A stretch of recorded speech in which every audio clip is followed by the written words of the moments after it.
और वो क्या करेगा, यहां पर आपको इंडेक्स कर देगा। ऐसे ही होता है, ये रिजल्ट आते हैं आपके पास, ठीक है। अब मुकाबला जो पूरी दुनिया में चल रहा होता है ना, वो ये होता है कि आपने यहां पर कहीं पर लिस्ट होना है फर्स्ट पेज। पूरी एसईओ इसके ऊपर बेस कर रही है आपकी। पूरी दुनिया इस दौर में लगी है कि आप, क्योंकि कभी मैंने कहा दूसरे पेज से आगे कभी मैंने खुद भी सर्च नहीं की। यहां पर होते हैं ना 1 2 3, ये थाउजेंड्स ऑफ पेजेस होते हैं। जब आप कोई भी क्यूरी देते हो तो सबसे ऊपर गूगल आपको रिजल्ट शो कर रहा होता है कि ये आउट ऑफ 100 या व्हाट्सएवर। यहां पर इसको बच्चे चेक भी करते हैं।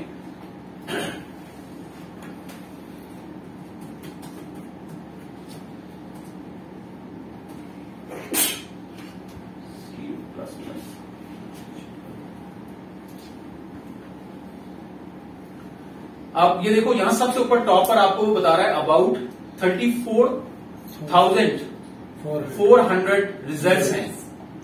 यानी इसकी लाइब्रेरी में इस टाइम इस क्यूरी या इस कीवर्ड से रिगार्डिंग जो है या इससे मुतालिक जो कंटेंट मौजूद है वो तकरीबन 34,400 इसके पास लिंक्स मौजूद हैं, ठीक है। अब उन 34,400 में से, ठीक है, आप कहां एग्जिस्ट करते हो ये मैटर करेगा। बात समझ आ रही है एसईओ में?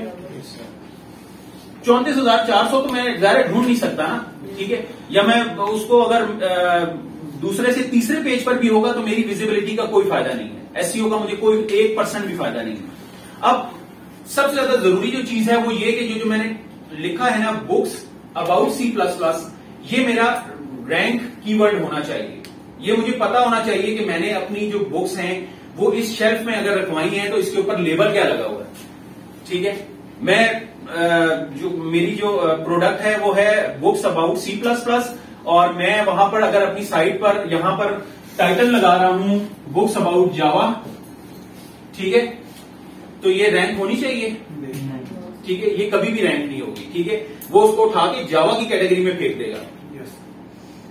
बात मेरी समझ आ रही है? चीजें सीक्वेंस हो रही है ना, सही, ठीक है। तो ये सीक्वेंस जो है ये बहुत मैटर करता है, समझ आ रही है? अब ये जो चीजें हैं ये आपस में एक दूसरे के साथ लाजिम मुलजिम है। यानी अगर आपकी साइट का स्ट्रक्चर अब गूगल की पॉलिसीज के मुताबिक या गूगल के इंफ्रास्ट्रक्चर जिसको ये रिकमेंड करता है उसके मुताबिक नहीं है, तो गूगल कभी भी आपको टॉप रैंकिंग में नहीं लेकर आएगा, ठीक है। अब हमने ये देखना है कि हम बेसिकली इस रैंकिंग का हिस्सा कैसे बन सकते हैं, हमने इस दौड़ में कैसे शामिल होना है, ठीक है। तो सबसे जो बुनियादी चीज है वो है आपकी हाउ नाउ थोड़ी सी प्रोग्रामिंग से मुतालिक, ठीक है। मैं ये नहीं कहता कि जी आपको इसमें PHP आनी चाहिए, आपको इसके अंदर जो है वो C++ आनी चाहिए, आपको जावा ओरिएंटेड होना चाहिए, आपको जावास्क्रिप्ट का पता होना चाहिए। लेकिन मैं आपसे ये जरूर कहता हूं कि आपको पेज से मुतालिक एटलीस्ट HTML का पता होना चाहिए। मदर लैंग्वेज ऑफ वेब जो है वो HTML है, हाइपरटेक्स्ट मार्कअप लैंग्वेज, ठीक है। तो ये कोई बहुत बड़ी साइंस की वो नहीं है, लेकिन ये है कि जितना भी आपके पेज का स्ट्रक्चर है वो इससे बाहर नहीं हो सकता। आपकी सारी लैंग्वेजेस इसके अंदर रहते हुए काम करती हैं, लेकिन इस इंफ्रास्ट्रक्चर से बाहर नहीं जा सकती। तो आप ये समझ लीजिए कि अगर आपको इसका अलिफ बे नहीं पता तो आप कहीं ना कहीं फंस जाएंगे, क्योंकि जो टूल्स होते हैं, अगर मैं अभी इसकी प्लगइन्स पे जाऊंगा तो आपको ये सारी कहानी सुनाने की जरूरत ही नहीं थी, आप हमें डायरेक्ट टूल बता देते, ठीक है। लेकिन वो जो टूल्स हैं वो एक सर्टेन लिमिट तक काम करते हैं, उससे ज्यादा काम नहीं करेगा। आपको जब तक उसकी बेसिक कॉन्सेप्ट्स नहीं पता, आपको इंफ्रास्ट्रक्चर का नहीं पता, आप काम नहीं कर सकोगे, ठीक है। तो मैं यहां पर एक छोटा सा सिंटैक्स लिखता हूं। सिंटैक्स हम किसको कहते हैं? प्रोग्रामिंग लैंग्वेज का जो एक स्टाइल होता है उसको हम सिंटैक्स कहते हैं। C++ वगैरह किसी ने पढ़ी है DIT में, ठीक है। सिंटैक्स का आइडिया है, ओके। तो यहां पर चलो मैं एक छोटा सा, अभी पता नहीं मेरी मेमोरी में HTML पढ़ी है कहीं या नहीं पढ़ी, गलत तो खैर नहीं होगी, लेकिन बहरहाल कोशिश करूंगा कि हम इसको ले जाएं, क्योंकि HTML मुद्दत होगी, मैंने तो यूज भी नहीं की। अब तो हम PHP और फ्रेमवर्क्स पे काम कर रहे हैं। सर हमजा है ना सर? हमजा उसको पता नहीं है, मुझे इसका आइडिया है नहीं, पर बट एनीवे चलो कोशिश कर लेते हैं, ठीक है। आई होप कि यही होगा। बल्कि उसामा को पता होगा यार, ये तो सर मुझे कोडिंग नहीं आती है। कोडिंग नहीं आती तो फिर ऐसे ही कैसे करोगे यार?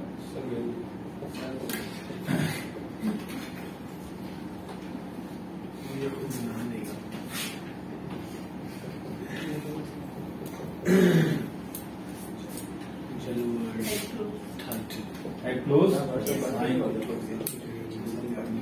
Body,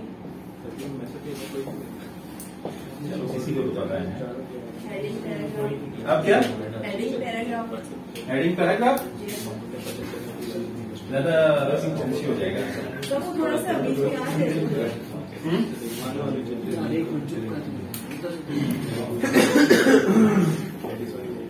H1 yes sir. और यहाँ पे लिखो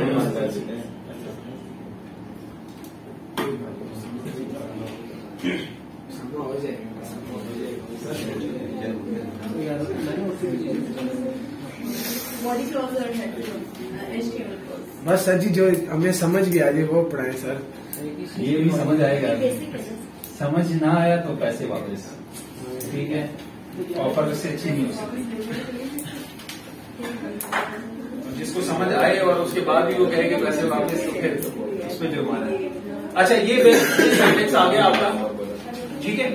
ये बेसिक इंफ्रास्ट्रक्चर है। इसको अगर आप अभी भी नोट पैड के ऊपर अगर टाइप करोगे ना, ये चीज अगर as it is notepad के अंदर आप टाइप करते हो और उसको सेव करते हो, सेव किस में करोगे? सर .html में। इसकी एक्सटेंशन है, ठीक है, जो वेब पेज की एक्सटेंशन है आपकी .html है। और .txt फाइल को आपका ब्राउजर जो है रिकॉग्नाइज ही नहीं करता, ठीक है। इसी तरह .asp है, .php है, जो भी वेब की एक्सटेंशंस हैं उनको वो बेसिकली रिकॉग्नाइज करता है, बाकी को नहीं करता। लेकिन आप इसके लिए, इसको लिखने के लिए कोई भी टेक्स्ट एडिटर जो है आपके विंडोज के ऊपर मौजूद है, टेक्स्ट एडिटर सिंपल, जो नोट पैड जिसको हम कहते हैं।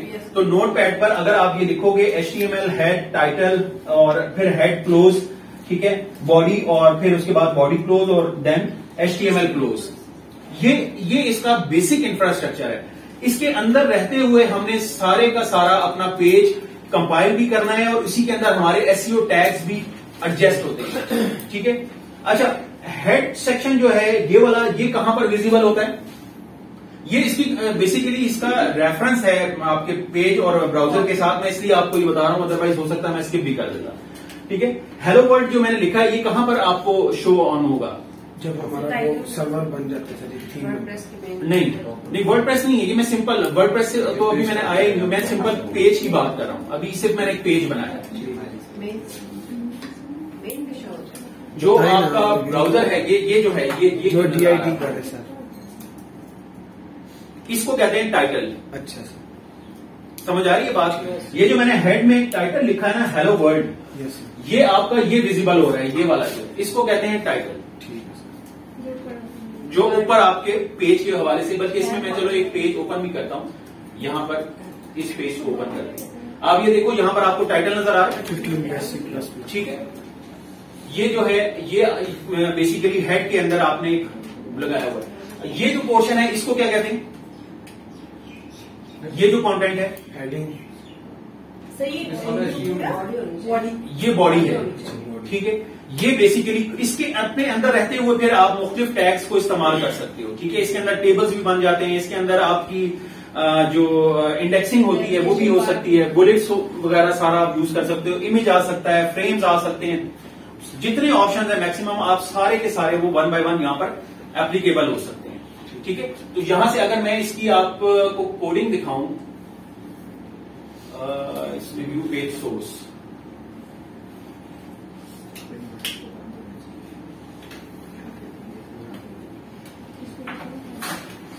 सर जियो सर जी ये ऑफ कर ऑफ कर दें। अच्छा ऑफ कर दो इसको, ये यहां पर देखो एक हाईलाइट हुआ है टाइटल, आपको नजर आया? ठीक है। अब यही चीज मैं यहां पर आपको ऑन बोर्ड बता रहा हूं, ठीक है। ये वाला पेज किस प्रोग्रामिंग लैंग्वेज में बना है, किसने बनाया, कैसे बनाया है, उसका मुझे नहीं पता, लेकिन मैं आपको सिर्फ एक जर्नली पैटर्न में सिंटैक्स दिखा रहा हूं कि इस सिंटैक्स से बाहर कुछ भी नहीं है, जिसने जैसे भी बनाया है, लेकिन वो यहां पर बाउंड है। कि देखो आपको नजर आ रहा है टाइटल, ठीक है, और वही टाइटल आप देखो सबसे ऊपर आपके ब्राउजर के अंदर ये लिखा हुआ है,